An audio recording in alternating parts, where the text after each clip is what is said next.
that's a bad deal.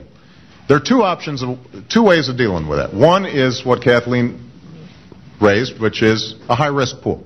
You could say, you know what, you can go in there and buy it in a big high-risk pool. And by the way, you could probably set up a high-risk pool without having as many pages in the bill. And it's an option that's been around for 30 years. Here's the problem. What happens is the reason that all our rates as members of Congress or as elected officials are pretty low is we've got such a big pool. There are millions of federal workers. And as a consequence, any single one of us have cancer, any single one of us have a child with a disability, our costs are spread out over millions of people, and so all of us are able to keep our rates relatively low.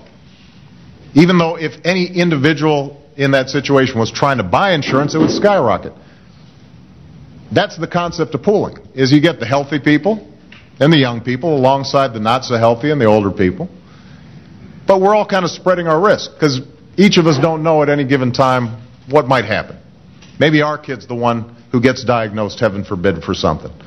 And as a consequence, we insure ourselves by making sure that we're also insuring somebody else.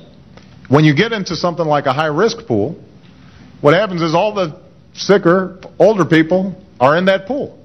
All the younger people, they end up getting really cheap rates, and overall you could say, well, that's how the market works. It's a good thing. There's more choice. There's more choice for the young, healthy person, but not for the person who, heaven forbid, got sick. Now, on pre-existing conditions, we've got a similar situation. The challenge we have, I'd love to just pass a law that said, insurance companies, you can't exclude people based on pre-existing conditions. The problem is, what they'll say to you is, well, you know what prevents somebody from not buying insurance until they get sick and then going in and just buying it and gaming the system? So we've tried to respond to a difficult problem by saying, well, let's make sure everybody has some coverage. Without that, it's hard to do. So I just wanted to respond to, yes, we've got a philosophical objection, but let's not pretend that any form of regulation of the insurance market is somehow some onerous burden that's going to result in terrible things happening to consumers. That's a good thing. Mr. President, if I could respond. Please. We again have a very difficult bridge to gap here because I know that this is something that we don't want to look at, but these are, as you say, the complexities of what this is about. But when you start to mandate that everyone in this country have insurance, and you lay on top of that now the mandates that we all would like to see in a perfect world, there are consequences to that. We just can't. In a perfect world, everyone would have everything they want. This government can't afford it. Businesses can't afford it. That's why we continue to say, go step by step, trying to address the cost, and we could ultimately get there. But we're asking that you set aside this mandated form of insurance this mandated form of health care regulation, and let's go back to things we can agree on without this trillion-dollar attempt here. That's all. I think the cost issue is legitimate, and whether we can afford it or not, we'll be discussing that. And I think that's an entirely legitimate discussion. Mr. President, can I have 10 seconds? Literally 10 seconds. We don't have a philosophic disagreement. If you agree that you can't be dropped, there has to be dependent coverage, if there's no annual lifetime cap, then in fact you've acknowledged that it is the government's role. The question is how far to go. So this idea we have a fundamental philosophic difference, you're either in or you're out. You say the government can't do it, none of it, or they can do some of it, we argue how much. The cost issue is legitimate. We're going to address that. Mr. President, if I could, it's the cost issue, but it's being driven by the fact that you've got in the bill, which I assume that your proposal supports, that the Secretary define what a health benefit package should be. Only in the exchange. If only as part of the pool that people who don't have health insurance would buy into. If you were working at a big company that already has a big pool, then but But you know what? I want to make sure, because Eric, we're going to end up in a back and forth that cuts everybody else out. I've got on the Democratic side a couple of people that want to speak, and there are probably a couple of Republicans.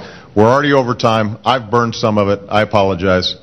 I'm going to go to Luis, then to Mike Enzi. Mike Enzi. I'll go to Tom Harkin, and then go back to Dave. So I've got 5 speakers, and I don't have a lot of time. Go ahead. Thank you, Mr. President, and thanks to all my colleagues for being here. I am pretty succinct and pretty timely. I will not take up a lot of time, but I sure do have to say some things. The first one is the pre-existing conditions absolutely has to go. It is cruel, it is capricious, and it is done only to enhance the bottom line. This was not even anything we talked about 10 or 15 years ago, but it was mentioned that all Americans should be treated the same. Let me give you a little history on that. 8 states in this country right now have declared that domestic violence is a pre-existing condition on the grounds, I assume, that if you've been unlucky enough to get yourself beaten up once, you might go around and do it again. 48% is the higher cost for women, in many cases, to buy their own insurance. Believe you me, that is really discriminatory. In 1991, women were not included in any of the trials at the NIH because we had hormones. It wasn't until we had a critical mass of women here that said this will not do for more than half the population of the United States who pay taxes, that we made certain that diseases like osteoporosis, mainly a woman's disease, cervical cancer, only a woman's disease, uterine cancer, and others were really looked at. Up to that point, 1991, all research at the Institutes of Health was done on white males. Now, think about that for a minute, if you will. We couldn't do that because we said, kindly, would you stop doing that? It took legislation. Doing this will take legislation. I've been through this before. I was here when we had the Clinton debate.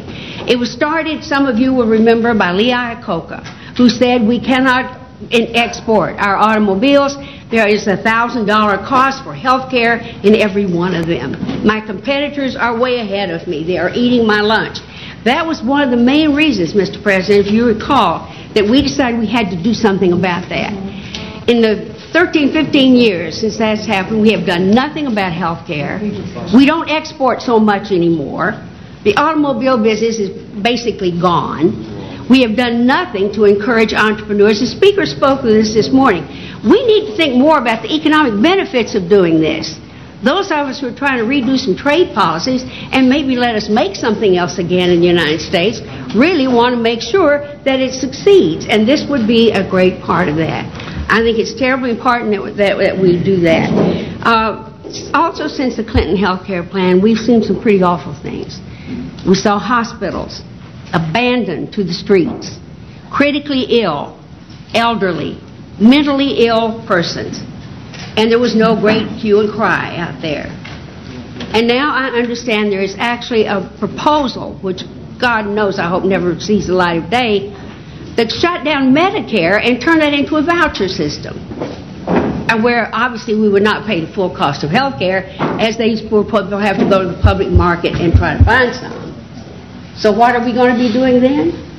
We're going to be, once again, abandoning our elderly, abandoning our mentally ill, and our seriously ill to the streets. We're better people than that.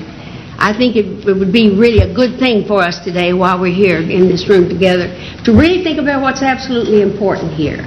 Not nitpick over little pieces of this and that, but think about all the people out there every single day. The number of people with excess deaths because they have no health insurance. I even had one constituent, you will not believe this, and I know you won't, but it's true. Her sister died. This poor woman had no dentures. She wore her dead sister's teeth, which of course one comfort did not fit. Do you ever believe that in America that that's where we would be? This is the last chance as far as I'm concerned, particularly on the export business. We have fallen behind. We're no longer the biggest manufacturer in the world. We've lost our technological edge. We have an opportunity to do that, but a major part of the success of that is getting this health care bill passed. Thank you very much. Louise, thank you. I was just informed.